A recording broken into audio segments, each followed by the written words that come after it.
All right, we're talking with Liz Leonard, author of Your Franchise Fast Pass. So, Liz, looking forward to talking about franchising. It's a great way for a lot of military folks to go.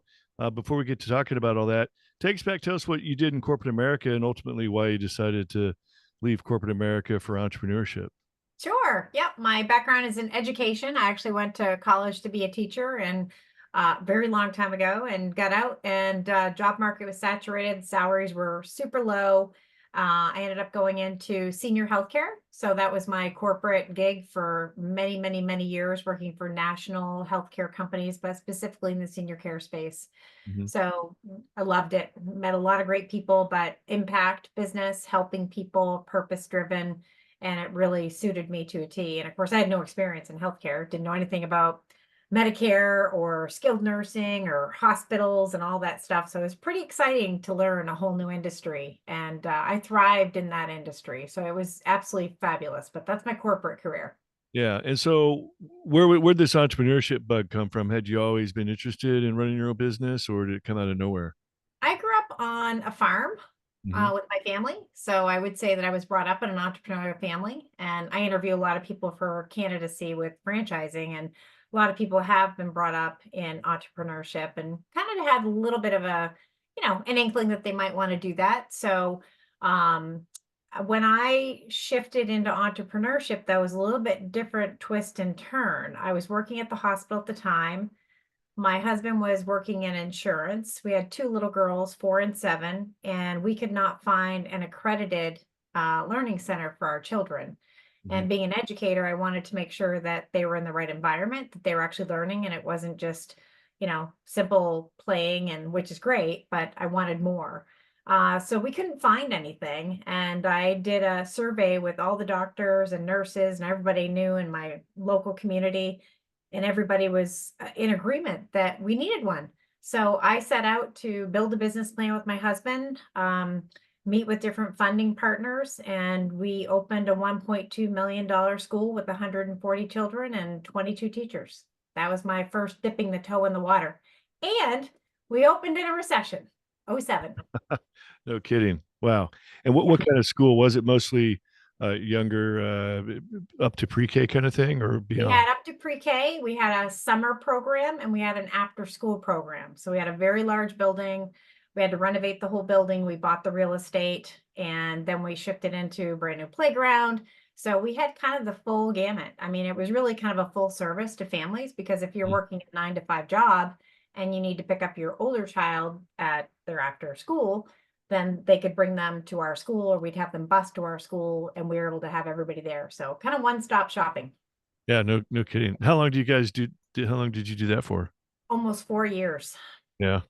And then we sold it and didn't even plan to sell it, but we had built such a wait list in the demand for quality childcare and our program that we couldn't fit anybody in. And so when you have a wait list, it just makes your business more solid.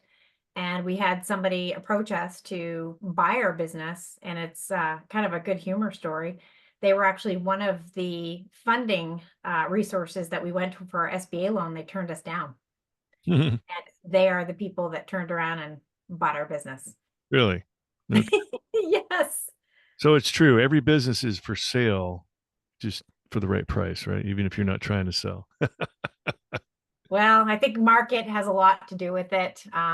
Demand, market, all Yeah. those things. So Yeah. And then so you sell out. Do you sit back for a while or you just start looking for the next best thing? the next best thing fell right into our lap, and it was a self-storage business. So another very high level brick and mortar investment. We did end up buying it from a colleague of mine. Her husband passed away, and of course, we had to divest cash from our business. So timing's everything in life. Yeah.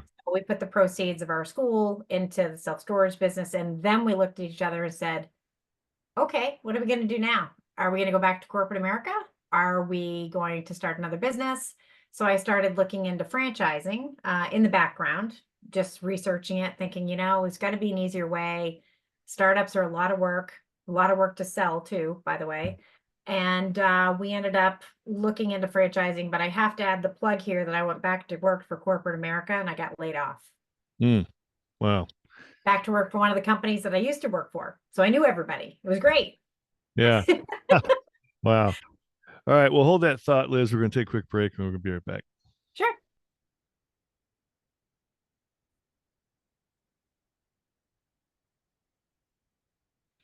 All right. Back talking with Liz Leonard, author of Your Franchise Fast Pass. So, Liz, how is this? How is the self storage business? I hear great. That's a phenomenal business to be in.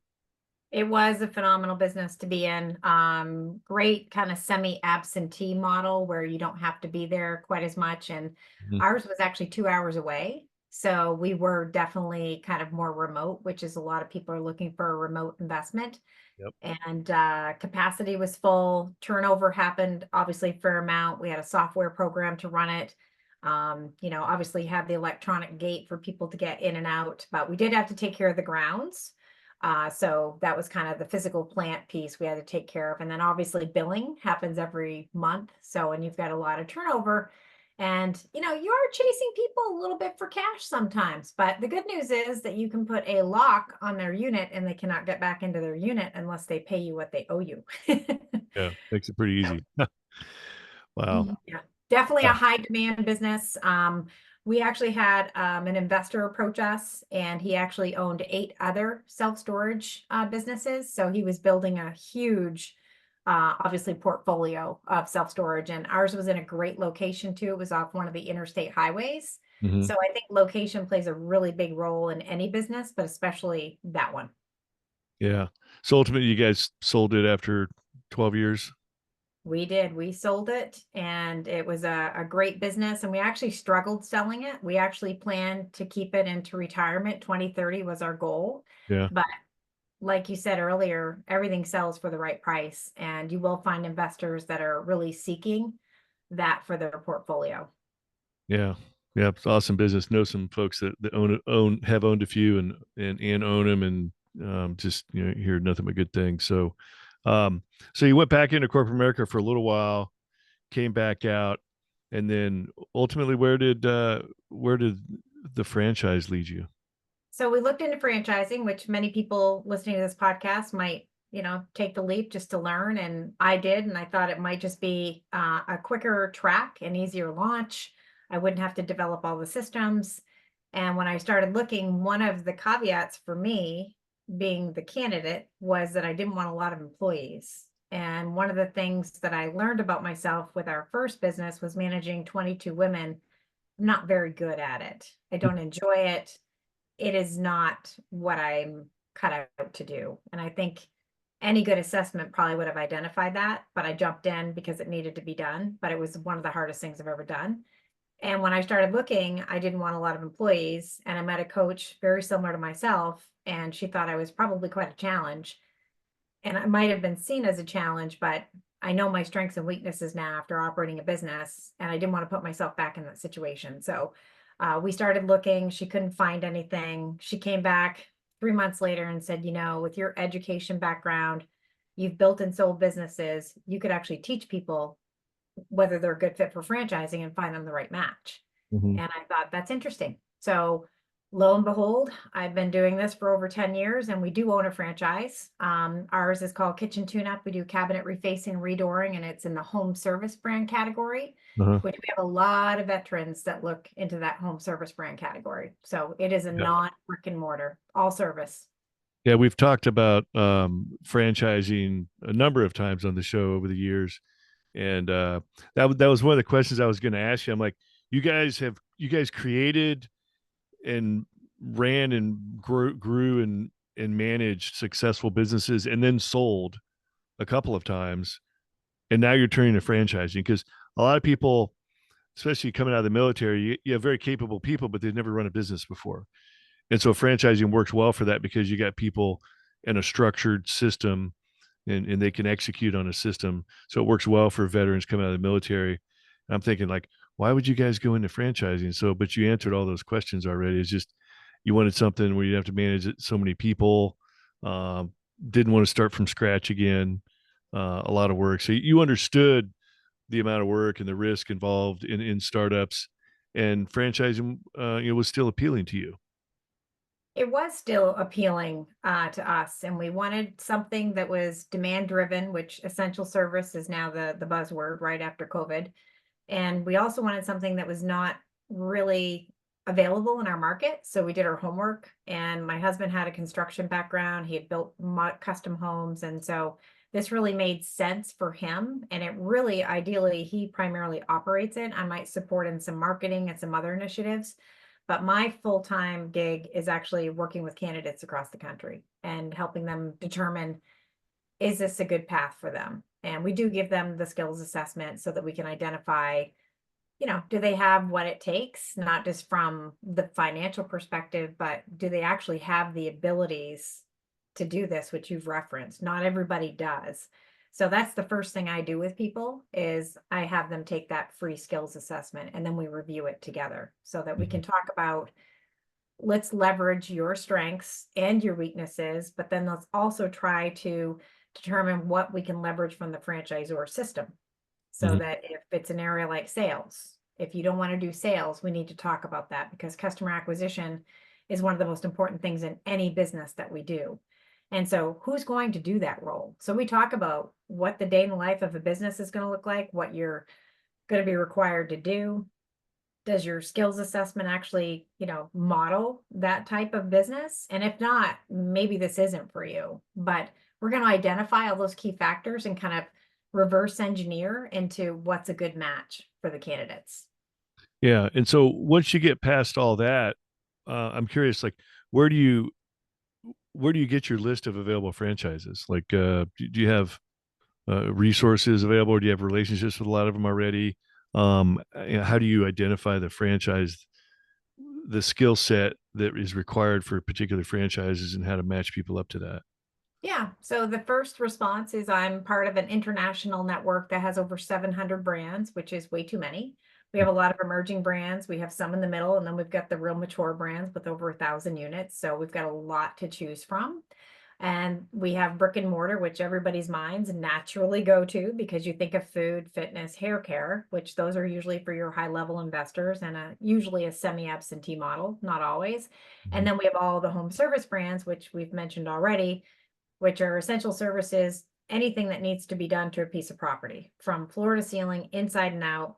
There's a franchise that can warranty, maintain, and install something. So those are kind of what we do in terms of the high level industries. And then how do we match them? We do a 60-minute free consultation with them. And I've already mentioned the skills assessment, but I do need to have more data from these folks. So we really dive into, what is the business going to accomplish for you? What is the type of income that you're hoping to gain from the business? What do you want your role in the business to be? How many hours do you want to work? So we really take all those micro level important criteria. And then I have, in a 60-minute meeting, you can imagine, a lot of data from them. And then I take everything they told me they're looking for, and I will go to my inventory and say, okay, does this one check, 5 out of the 10 of their boxes? How close can I get to what they're looking for? And not 100% of the time, but I would say after doing this 10 years, I know the right questions to ask. I can kind of find out what they're looking for in terms of their market, their threshold for risk tolerance, and their investment level, and we'll find it. It just takes time. You have to be patient and you have to do the research. We also send people to get pre-qualified, because just as you're going to buy a new home, you would go to the bank, whatever funding institution, you would get pre-qualified and you would make sure, okay, I can handle this risk. And so we want to make sure that whatever debt tool they choose, that they're comfortable with it. They've had that call and it's actually kind of a reality check. Can I afford it? Do I need to have $1 million? Absolutely not. So we want to make sure that we give them the confidence, the courage to do the research, but make sure that they are financially qualified to take that next step, to even learn. Mhm. And have you dealt with any veterans looking to buy franchises? I have, and in my book, which you've already referenced, your franchise fast pass, we have Quentin Smith in there. Great story. He's just amazing guy. He has multi-unit territories. He owns a Mr. Appliance franchise. Hmm. He's got the Top Gun award. I mean, he is just on a mission, but I've gotten to know him. I've worked with him many, many years ago, but I thought he would be somebody that would give me the time and tell his story in my book so other people can hear it and learn it and emulate it.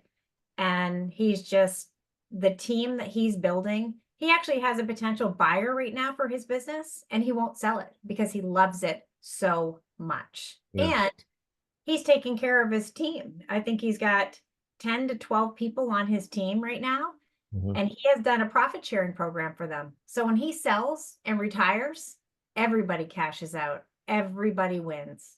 That's awesome. Wow. So what think about military folks? A lot of them, probably most of them, may not have a lot of cash in the bank coming out of the military.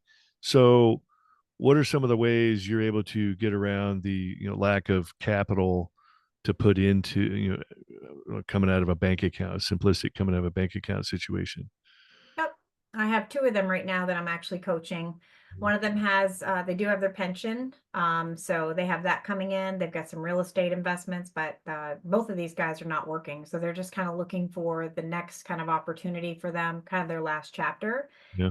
So obviously there are a lot of veterans programs out there. I believe Quentin went to the SBA that I referred him to, and they had a special veterans program, and he was able to put 10% down on his total investment. And so that was comfortable for him. And he wanted to make sure it was very important to Quentin to make sure he had enough working capital because he had growth aspirations for multi units. And when you are that person and you want to grow into not just one territory, but three, you do need to make sure that you're well funded. Yeah, and I think if I remember correctly, the standard SBA program is you got to come up with 20%.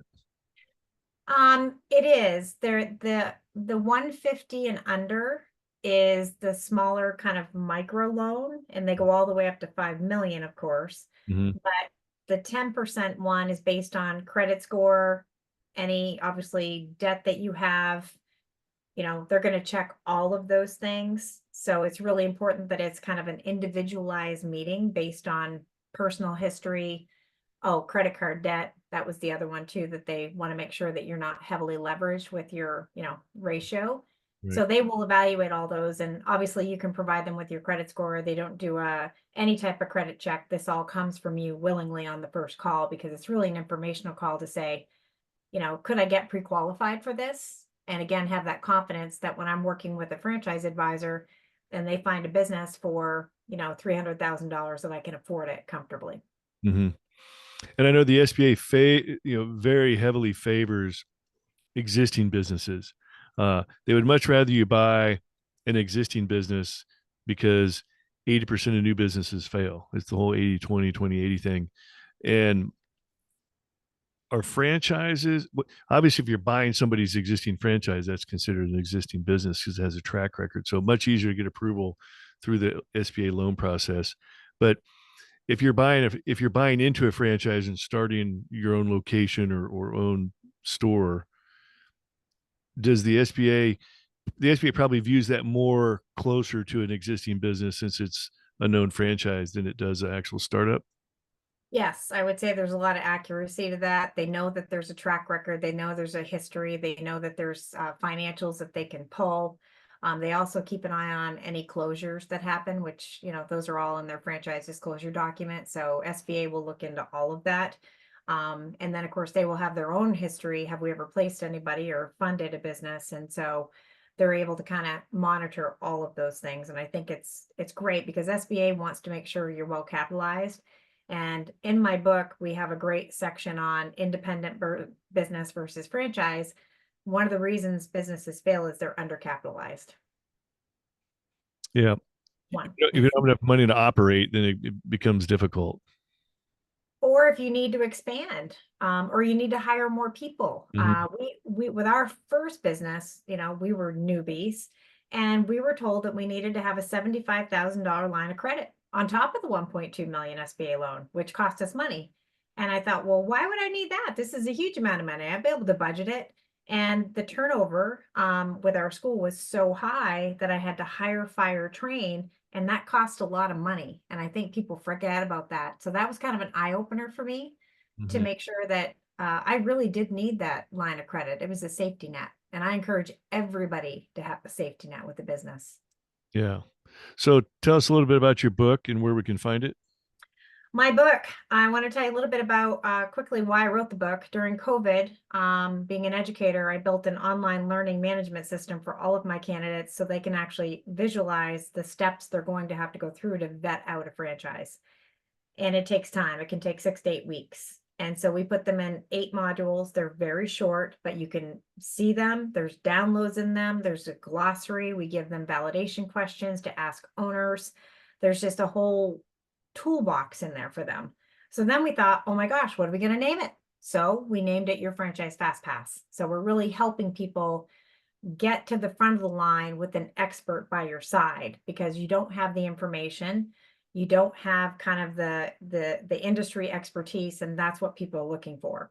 So the book was really, that's kind of the foundation of where the book came from. And then the very best part of the book is there are 8 franchisees that dedicated at least a couple hours of their time, and they're busy owners, and they let me interview them and tell their story about why did you buy a franchise? What was it going to do for you and your family? How did it change your life? And so we've got 8 different brands, 8 different people from all walks of life. We've already referenced Quentin. We've got people that are leaving a legacy. So I think it's interesting to talk about the strategy of why you would invest in a franchise and then think about what it is going to actually accomplish for you with your high level goals. Mhm. And everybody's different. Some people want obviously retirement money. Some people want to involve their adult children.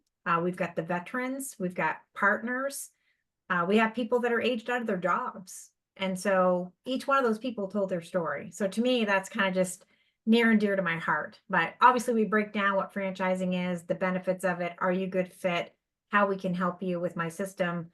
But more importantly, it's about the stories. And we also talk about exit strategy in the back of the book, because when you buy a business, the goal is to build cash flow and sell, which my husband and I have done a couple of times now. And I think until you actually live it and understand it, it's one thing to talk about it, it's another thing to do it and accomplish it. Yeah. So I was going to ask, like, how many franchises out there, just speaking figuratively, there's a lot of people coming out of the military. If they're retired and have a pension, that's one thing. But if they've, they serve 4 or 8 years and they're getting out, they're going to need income, certain amount of income at least. And realistically, is it, can you expect to go into a franchise and be making money the first year or the second year? Or are there franchises out there where you actually be making money on day one? I think it all depends. We can go back to how you're going to fund it. Mhm. So obviously, if you have an SBA loan, which many people do, and that's why that debt tool is put in place Mhm. to help us, obviously build businesses across our country.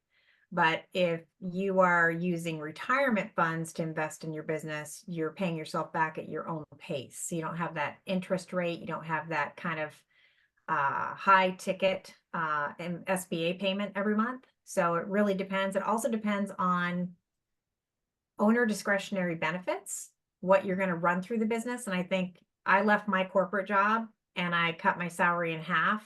And I was actually kind of deflated about it. But then I learned about actually running a business that I could, with my CPA's guidance, my vehicle was paid for, my health insurance was paid for. So all of those things really balanced out in the end. And that's why we have everybody do pro formas to make sure that they can actually visualize what this is going to look like and can they make enough money.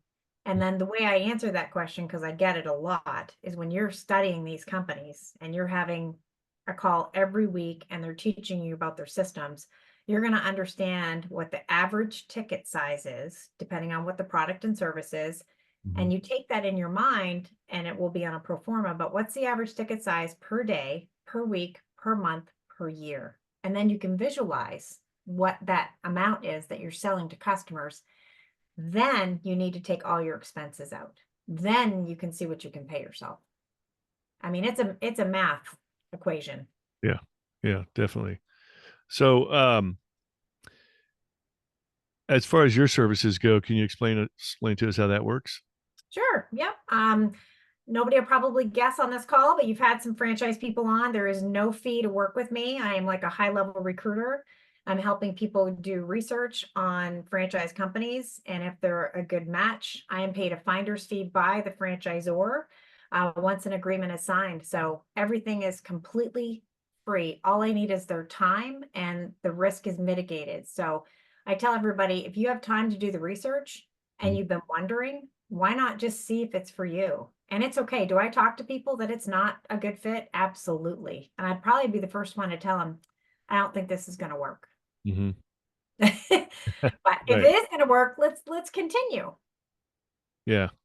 And then when you tell people that, do they tend to listen to you or? I just had a gentleman this week. He is military. He was in 4 years and he has a job. He's not happy with his job and he wants to open his business in March, but he wants to look now. And I cautioned him and I said, so when I introduce you, which we do a lot of research and a lot of work to prep everything to send to these companies, they're not going to hold your territory until March of 2025. Mhm. So they're going to want to speak with you probably maybe February next year when you're closer to making a decision, but he has a big bonus. And so he's staying in the ring, his hat in the ring to get the bonus. Mhm. So I told So him he and he can still said, you know figure out what? which one he wants to go for in the meantime and not actually pull the trigger yet. I told him let's hold off. And he really thanked me. He said, you know what? The more I'm thinking about what you're telling me, Liz, that's the right thing to do because I don't want to waste their time or yours.